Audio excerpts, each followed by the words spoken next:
¿Qué harías si un día disfrutando tu cena, tu estofado, te das cuenta que la carne no es de un animal típico? No es de una vaca, no es de cerdo, no es de borrego, no es de cualquier animal que es tradicionalmente comer, sino se trata de tu propio hijo. Es una trama oscura, lúgubre, ciertamente sanguinaria, y es por eso que hoy vengo a hablar acerca de El Enebro, un cuento recopilado por los hermanos Grimm, un cuento alemán, que como bien digo lo recopilaron, y que tiene tintes bastante oscuros, y sin embargo está catalogado como un cuento infantil. Muy bien, vamos a hablar, como bien lo dije, sobre El Enebro, cuento alemán, cuento recopilado por los extraordinarios hermanos Grimm, y que tiene mucha polémica. Y es que al momento de hablar de cuentos, no novelas, cuentos, es fácil encajar un género de terror, como bien lo vimos en el pasado cuando subía al canal el libro de Alguien en la ventana, escrito por Bronson, que si ciertamente es cierto que tiene ciertos matices bastante oscuros, difíciles de mostrar a un niño, pero termina entrando en el género de terror. En este caso con el enebro de los hermanos Grimm es muy complicado meterle en esa clasificación, ahorita vamos a ver por qué.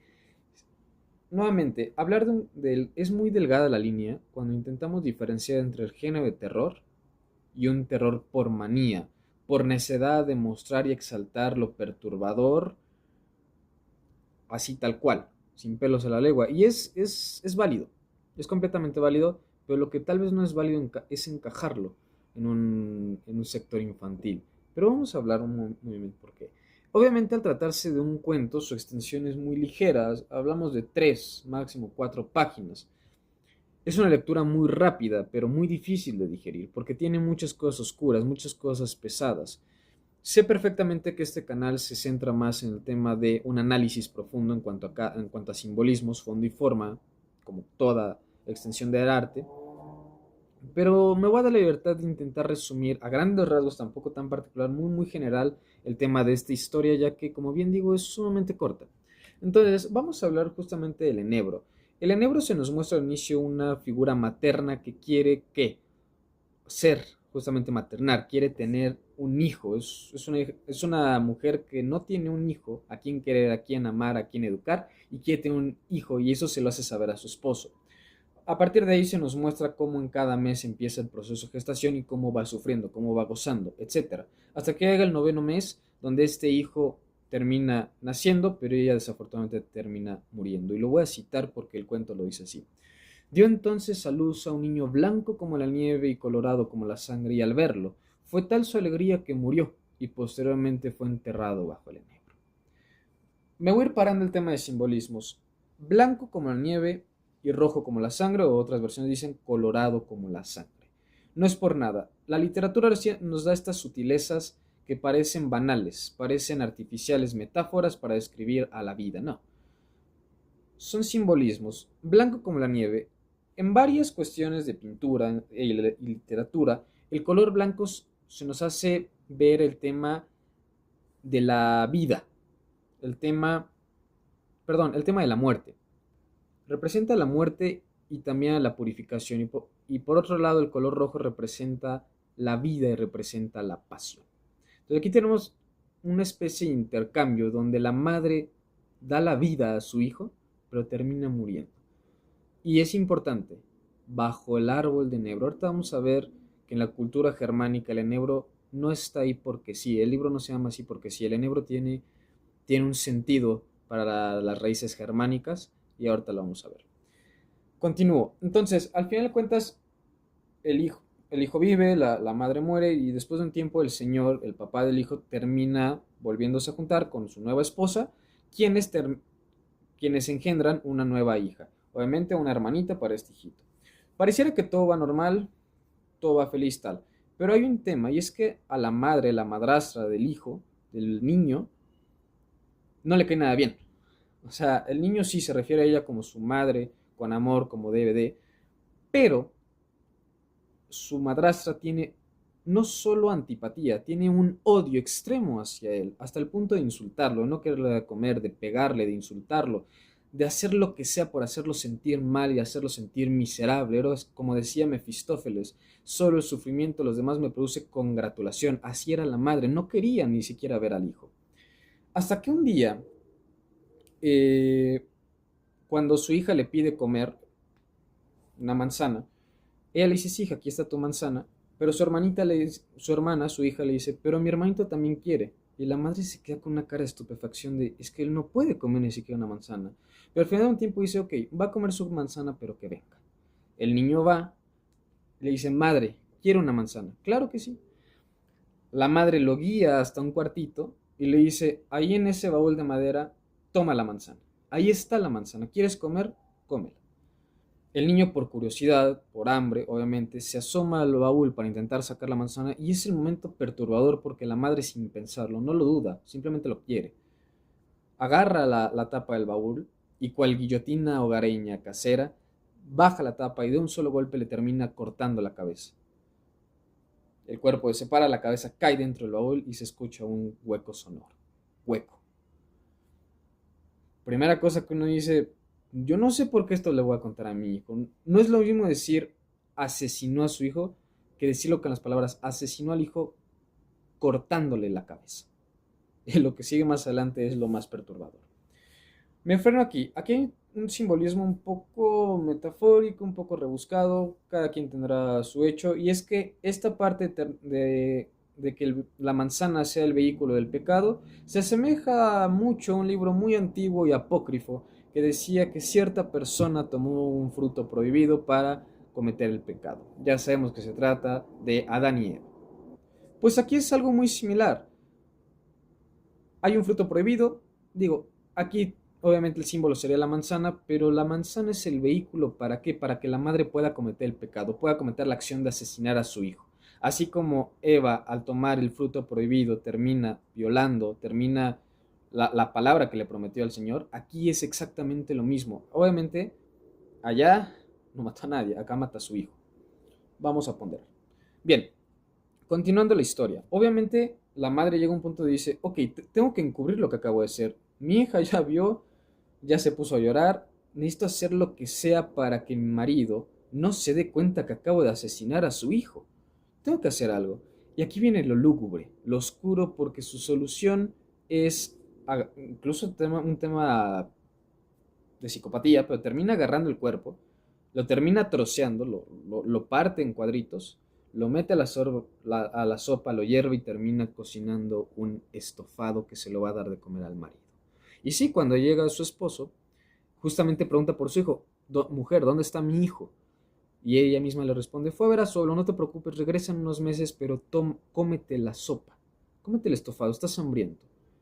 Y justamente con cada cucharada, con cada pedacito de carne que le va quitando la carne y deja a un lado los huesitos, lo va disfrutando y disfrutando y disfrutando hasta el punto de decir, quiero más, necesito repetir uno, dos, tres platos porque siento como si este estofado fuera hecho para mí, exclusivamente para mí porque lo estoy disfrutando y él terminó toda la sopa porque le terminó gustando.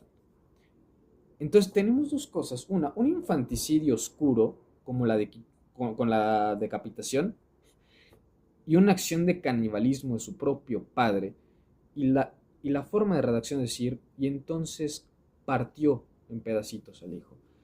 Es oscurísimo la trama. Este es el clímax del cuento, pero es donde dices, ¿cuántos padres verdaderamente están dispuestos a contarle este cuento a sus hijos a costa de qué?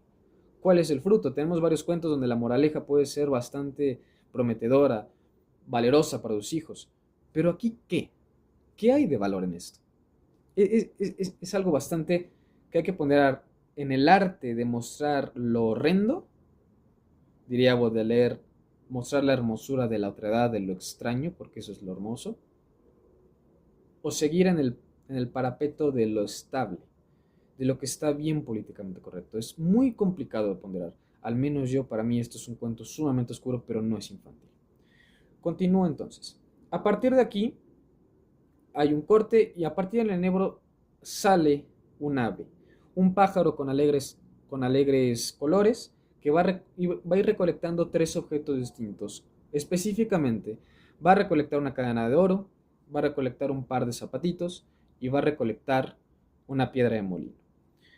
Ante cada objeto los va a conseguir obviamente yendo con quien fabrica oro, con el zapatero y con los trabajadores de piedra.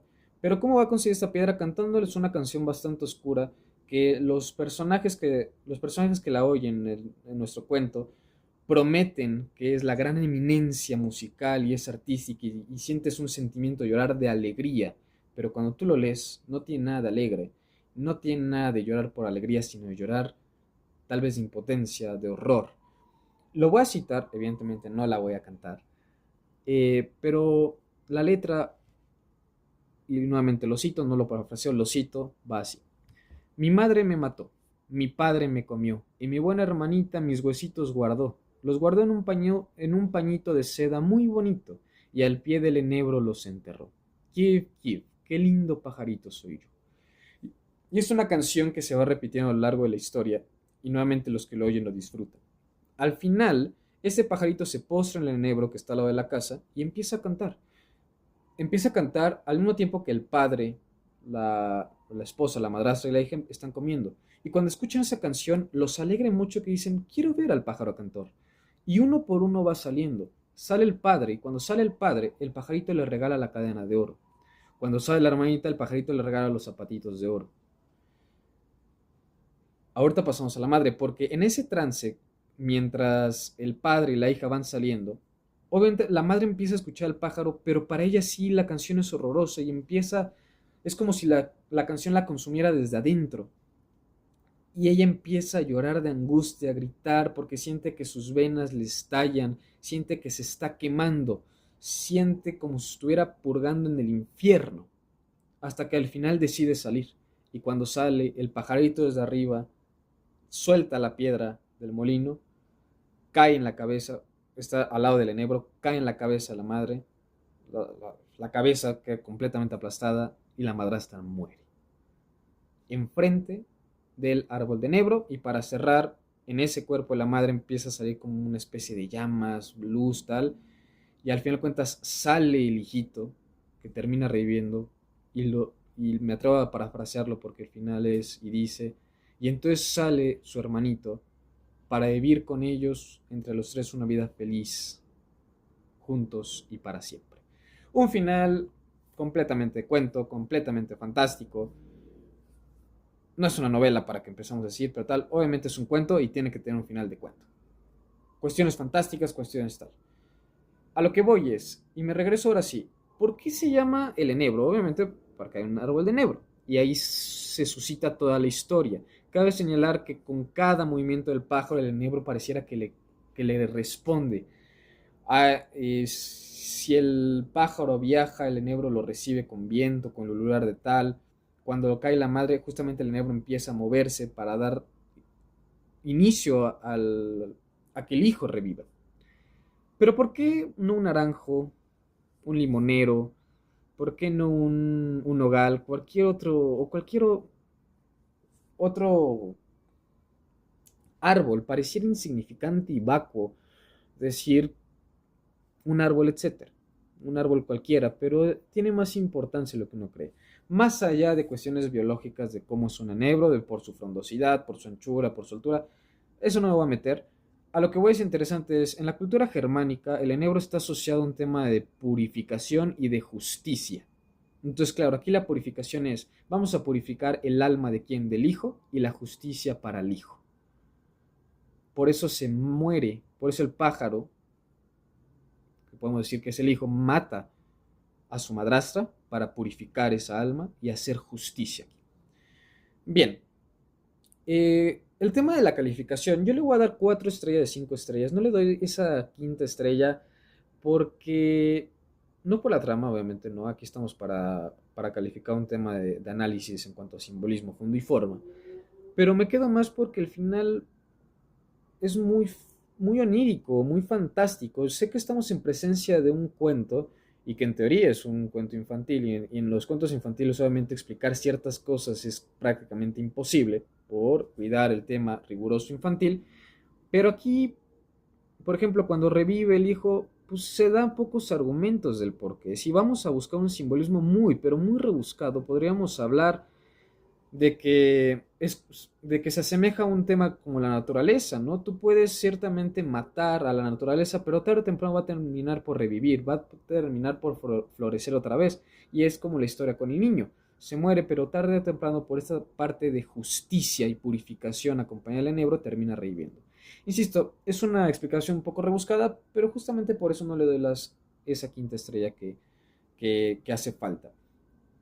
Ahora, para ir cerrando el video, esta parte nuevamente que hablamos del terror como género y el terror como manía, voy a referir una película que incluso su director fue asesinado por tan polémica película que hizo, que hablo de Pasolini con su película de Saló o los 110 o 111 días en Sodoma. Una película que en mis palabras es horrenda, es enferma y es lúgubre a más no poder.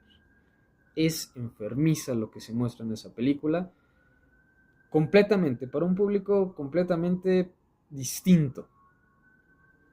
Obviamente lo que pasa en Saló no se compara en lo absoluto con lo que pasa aquí con el enebro, pero ambos comparten algo en común, y es que es la belleza, el arte de exaltar lo horroroso del humano, lo sádico. En Saló se toman ciertas cosas humanas, como la mutilación, todo lo relacionado a lo sexual, todo lo relacionado a la tortura y demás cosas, y lo exalta y lo hace arte. Que hay quien le guste, que hay quien no le guste. El arte tiene eso, gustos y colores, para quien sea. O, por ejemplo, un libro que vamos a hablar mucho más adelante va a ser Lolita. Otro de esos libros sumamente polémicos, pero que si vamos a un término de literatura son y deben considerarse arte por más de lo que terminen hablando. Pero es un tema muy polémico, que siempre la balanza va a estar aquí. Hoy y para el futuro en todo el tiempo va a ser así. Entonces, lo que comparte Saló y en este tema de los hermanos Grimm es que toman ciertas cosas horrorosas y las terminan exaltando. Nuevamente, y vuelvo a decir lo que dijo Baudelaire, un autor maldito, que pronto hablaremos de él. Lo extraño es lo hermoso. Aquí es, ojo, no estoy diciendo que lo hermoso sea un infanticidio en tema de los hermanos Grimm.